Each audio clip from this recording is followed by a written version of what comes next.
네, 계속해서 갈라디아서를 함께 살펴보고 계시는데요. 지난주 본문을 한번 잠깐 생각을 해보시면 바울이 그 예루살렘 회의를 회상하면서 처음 자신이 이제 갈라디아 교인들에게 전한 복음은 하나님께서 인정하셨고 예루살렘 교회의 지도자들도 동의한 것이라고 말했습니다. 예루살렘에 방문한 그 바울은 유명하다는 사도들 가운데 베드로를 예를 들어서 얘기를 합니다. 베드로가 할례받은 사람에게, 즉 유대인들에게 복음을 전하는 것과 같이 자신이 할례받지 않은 사람들, 즉 이방인들에게 복음을 전하는 것은 결국 똑같다라는 것이죠.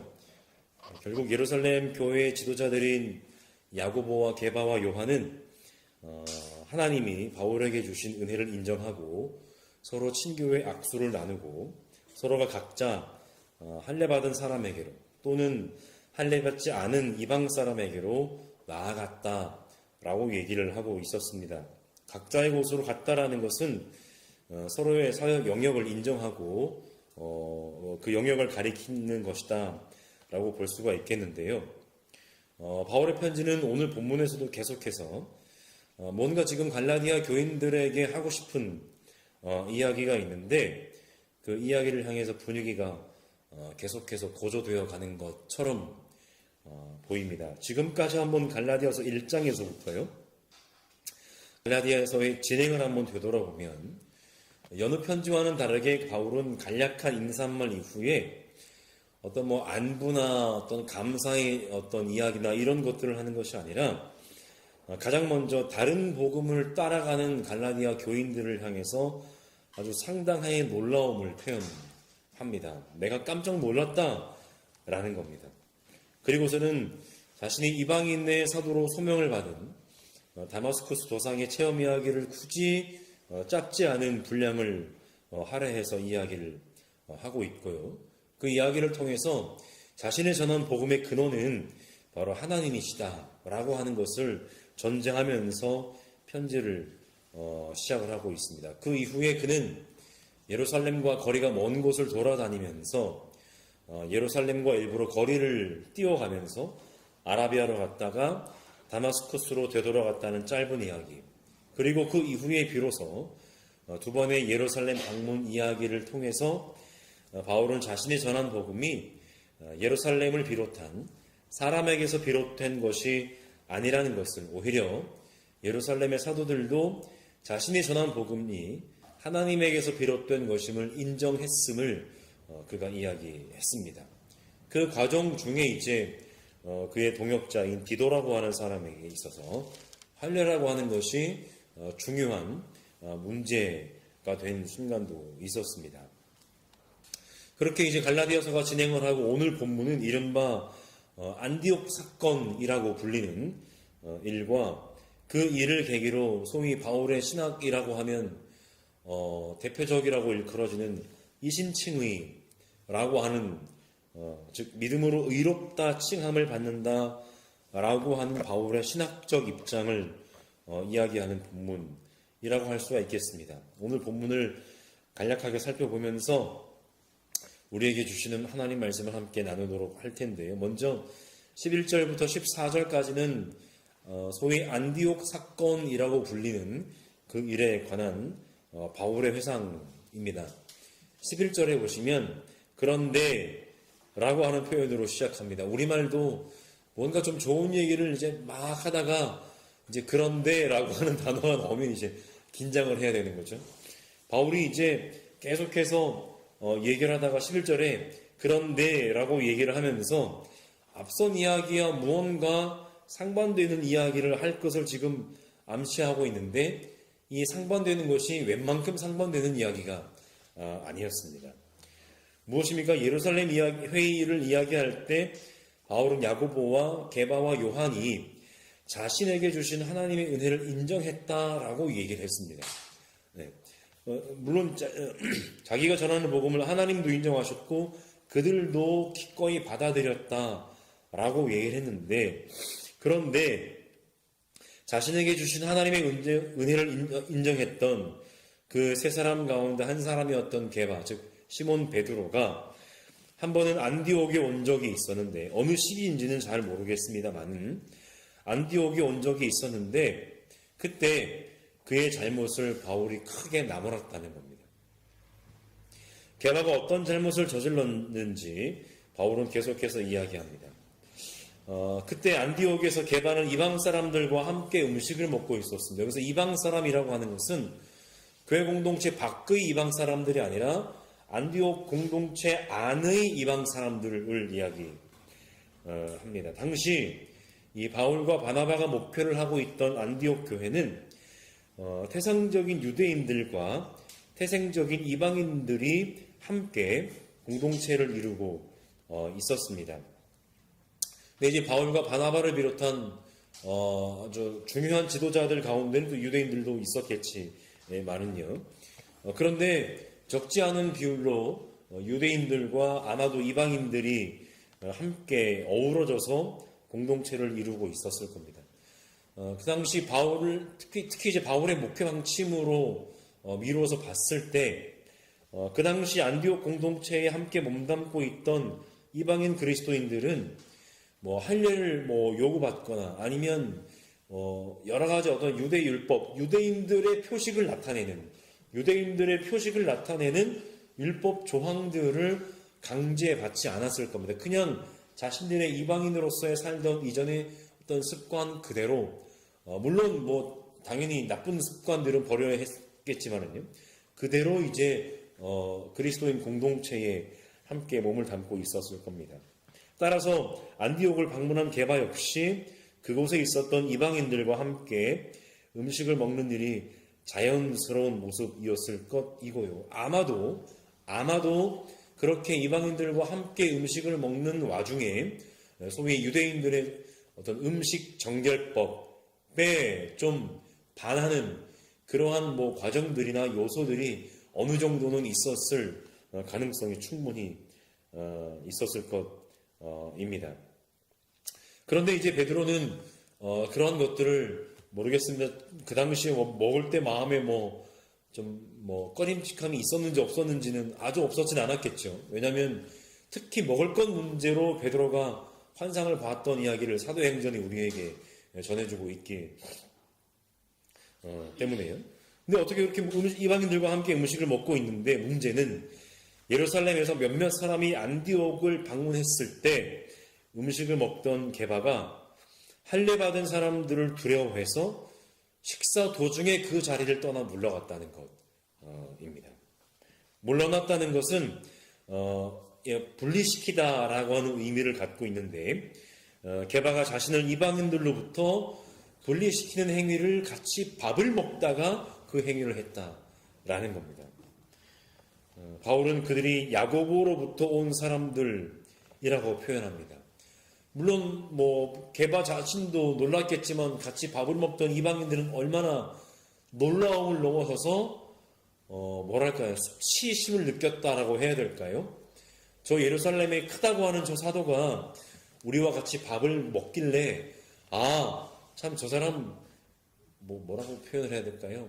대단한 사람이다, 아니면 참 좋은 큰 사람이다 라고 생각을 했을 수도 있겠습니다만은, 갑자기 밥을 먹다가 자리를 떠서 일어나서 자기들로부터 멀어지는 모습을 볼 때 그 이방인 신자들의 마음이 어떠했을까? 많이 수치스러웠을지도 모르겠습니다. 물론 당연히 화도 났겠죠. 바울은 게바의 이런 행동을 위선이라고 꼬집습니다.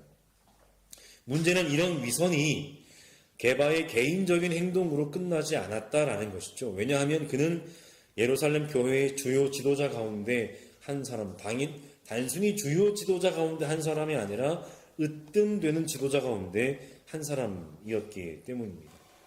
나머지 유대 사람들도 그와 함께 위선을 했을 뿐만 아니라 마침내는 안디옥 교회에서 함께 바울과 동역했던 바나바까지도 그들의 위선에 끌려갔다라고 바울이 얘기를 합니다. 바나바와 유대 사람들의 행동은 자칫 잘못하면 무엇입니까? 안디옥 교회 구성원들이 유대인들과 이방인들이 어느 정도의 비율인지는 모르겠습니다만은 그래도 어느 쪽 하나 무시 못할 정도로 함께 공동체를 이루고 있던 곳이었는데 바나바와 유대 사람들의 그 행동은 자칫 잘못하면 그런 안디옥 교회가 분열이 될 수도 있는 아주 위험한 행동이었다라고 하는 것이죠. 더 나아가서 어떤 학자들은 그렇게도 얘기를 합니다. 이 사건의 결과로 이방인 신자들에게 좀 유대인 소위 좀 지도자들이 좀 미운 털이 박혔고 바울도 그 일에서 예외일 수 없었다라고 그렇게 얘기를 합니다. 바울과 안디옥 교회 사이에 어떤 의미에서의 긴장과 갈등이 생기게 되었다라고 하는 것이고, 혹은 뭐 반대로 베드로의 그런 행동을 아주 대놓고 비판하고 비난했던 그 바울을 같은 유대인 신자들이 저건 좀 너무했다 싶어서 바울과 갈등 관계가 시작되었을 수도 있고요. 어쨌든 그런 사건이었다라는 것입니다. 비록 그런 게바의 행동은 자리를 피하는 정도의 소극적인 것이었다라고 자기 행동에 대해서 변명할 수는 있겠지만, 그렇다고 해도 그의 모습을 본 이방인들에게 주는 소위 복음의 진리에 대한 왜곡, 이게 아닌가 보다 라고 생각하게 되는 복음의 진리에 대한 왜곡은 아주 컸을 것입니다. 그래서 바울은 그들이 복음의 진리를 따라서 똑바로 걷지 않는 것을 보고 따로 데리고 가서, 베드로가 마치 십자가를 이야기하고 있는 자신의 스승을 따로 데리고 가서 항의했던 것처럼 하지 않고 대놓고 모든 사람 앞에서 바울이 게바에게 이렇게 얘기했다는 겁니다. 당신은 유대 사람인데도 유대 사람처럼 살지 않고 이방 사람처럼 살면서 어찌하여 이방 사람대로 유대 사람이 되라고 강요하십니까? 게바의 행동은 이방 사람들로 하여금 결국은 유대 사람이 되라고 강요한 것과 마찬가지였다라는 겁니다. 내가 여러분들과 함께 밥을 먹었던 것은 여러분 사실은 위선이었습니다. 여러분들이 나처럼 되어야 됩니다라고 하는 것을 그날 그 행동으로 베드로가 몸소 보여준 것과 마찬가지라는 겁니다. 그러니까 이전에 쟁점이 할례에서 오늘 본문에서 소위 음식 규정으로 바뀌었을 뿐 본질은 똑같습니다. 이방인 그리스도인들이 하나님의 백성이 되는 데에 있어서 유대인으로 정의될 수 있는 규정들을 지켜야 한다 라고 하는 것을 그날 베드로가 몸소 보여준 꼴이 되어버린 것입니다. 15절 이후에 본문이 바울이 베드로에게 하는 말의 연속인지 아니면 안디옥 사건을 통해 바울이 갈라디아 교회를 향해서 하는 말인지 명확하지는 않은데요. 그것이 어떤 바울의 문체인지는 그렇게 중요한 것은 아닙니다만은 15절에서 바울은 이렇게 얘기합니다. 우리는 본디 유대 사람이요 이방인 출신의 죄인이 아닙니다 라고 얘기합니다. 바울이 이런 말을, 이방인 출신은 모두 죄인이란 말인가? 이것은 당시 유대인들이 가지고 있던 기본적인 생각이라고 할 수가 있겠습니다. 그러니까 바울의 근원적인 생각이 아니라 유대인들이 가지고 있던 생각이라는 것이죠. 유대인이 아닌 이방인들은 기본적으로 죄인이라는 것입니다. 그렇다면 그 밑에는 어떤 생각이 깔려 있겠습니까? 유대인들은 하나님이 선택하신 의인이다 라고 하는 생각이 깔려 있는 것입니다. 하지만 16절에서 그 생각은 뒤바뀝니다. 어떤 사람이라도 근본적으로 의롭거나 혹은 율법을 행하는 행위로 의롭게 될 수는 없다라는 것입니다. 오로지 예수 그리스도를 믿는 믿음으로만 의롭게 된다는 것입니다. 그래서 바울은 얘기합니다. 우리는 유대인이고 이방인 출신의 죄인들이 아닙니다라고 했던 유대인들의 일반적인 사고를 얘기했던 바울이 그 유대인들과 이방인들을 한데 모아서 이렇게 얘기합니다. 그래서 우리도 그리스도 예수를 믿은 것입니다. 율법의 행위로 의롭게 될 수 있는 것이 아니라 오직 그리스도 예수에 대한 믿음으로 의롭게 될 수 있기 때문에 유대인, 이방인 할 것 없이 우리도 그리스도 예수를 믿은 것 아니겠습니까? 라고 그렇게 얘기를 하고 있습니다. 여러분, 여기서 우리가 착각하지 말아야 될 것은 뭐냐면 바울이 얘기하고 있는 율법을 행하는 행위, 간단하게는 원문의 의미는 율법의 행위, 율법적인 행위라고 할 수가 있는데 이것은 어떤 막 어떤 선을 행하는 어떤 율법을 지키는 행동을 가리키는 것이 아닙니다. 그것은 좋은 것이고 권장할 만한 것이고, 본문에서 바울이 얘기하고는 율법의 행위, 율법적인 행위는 뭐냐면 유대인의 표식을 나타내는 율법의 규정들을 지키는 것, 즉 할례를 받는다든지 음식의 규정들을 까다롭게 지킨다든지 하는 그런 특정 몇몇 율법의 행위들을 가리킨다라고 봐야 합니다. 그러니까 할례를 받는다고 의롭게 되는 것 아닙니다. 음식 지켜 먹는다고 의롭게 되는 것 아닙니다. 오직 그리스도 예수를 믿는 믿음으로 의롭게 되는 것입니다. 라고 바울이 지금 이 얘기를 하고 있는 것이죠. 문제는 그리스도 예수를 믿는 믿음을 통해 의롭게 된 사람이라고 할지라도 우리가 너무 잘 알고 있는 것처럼 완벽한 존재가 되지는 못한다는 것이죠. 너무나 당연한 사실 아니겠습니까? 그래서 바울은 17절에서 이렇게 얘기합니다. 우리가 그리스도 안에서, 즉 우리가 믿음을 가지고 그리스도 안에서 의롭다고 하심을 받으려고 하다가 우리가 죄인으로 드러난다면 그리스도는 우리로 하여금 죄를 짓게 하시는 분이라는 말입니까? 그럴 수 없습니다. 라고 얘기합니다. 우리식으로 얘기하면 우리가 믿음을 가지고 살다가 뭔가 나의 너무나 연약함이 발견이 돼요. 그러면 우리는 그것을 가지고 하나님의 은혜까지도 의심하는 지경에 이르기까지 합니다. 하나님 여전히 나를 사랑하실까? 하나님 여전히 나를 구원하시기를 원하실까? 그러나 그럴 필요가 없다라고 하는 것이죠. 우리의 어떠한 연약함과 부족함과 모자람이라고 해도 하나님의 은혜에서 우리를 벗어나게 할 수가 없다라고 하는 것을 우리는 잘 알고 있습니다. 바로 이 지점에서 사람이라면 누구든지 한 가지 유혹에 빠지게 됩니다. 뭡니까? 손쉽게 지킬 수 있는 율법의 행위를 지키려고 하는 그런 유혹에 빠지게 된다는 것이죠. 오늘 본문의 맥락으로만 얘기를 하자면 할례 받으면 되는 것 아니겠어요? 할례 표식을 볼 때마다 그걸 우리가 확인하는 것 아니겠습니까? 음식 규정 지켜서 먹을 때마다 그런 것 확인하는 것 아니겠습니까? 그런 유혹에 빠지게 쉽다라고 하는 겁니다. 그래서 바울은 말합니다. 내가 헐어버린 것을 다시 세우면 무엇입니까?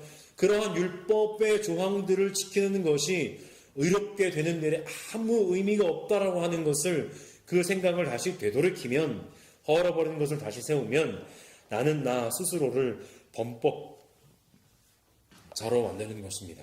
왜냐하면 할례, 정결법, 안식일 준수 이것 자체는 나를 의롭게 만드는 율법 조항이 아니기 때문입니다. 바울이 말한 헐어버린 것은 방금 말씀드린 것처럼 그러한 손쉬운 율법의 행위에 의지하려고 하는 유혹이라고 할 수 있는데 그 유혹은 율법 자체나 전체를 가리키는 것이 아니죠. 하나님의 말씀을 따라서 살려고 하는 그러한 삶의 시도들 모두를 가리키는 것이 아니라 할례나 음식법 등 유대인들과 이방인들을 구분하고 나누는 손쉬운 표식들을 가리킵니다. 조금만 마음을 먹으면 손쉽게 지킬 수 있는 것들, 유대인들의 측면에서 말하자면 아이였을 난지 8일 만에 할례를 받아야 되니까요.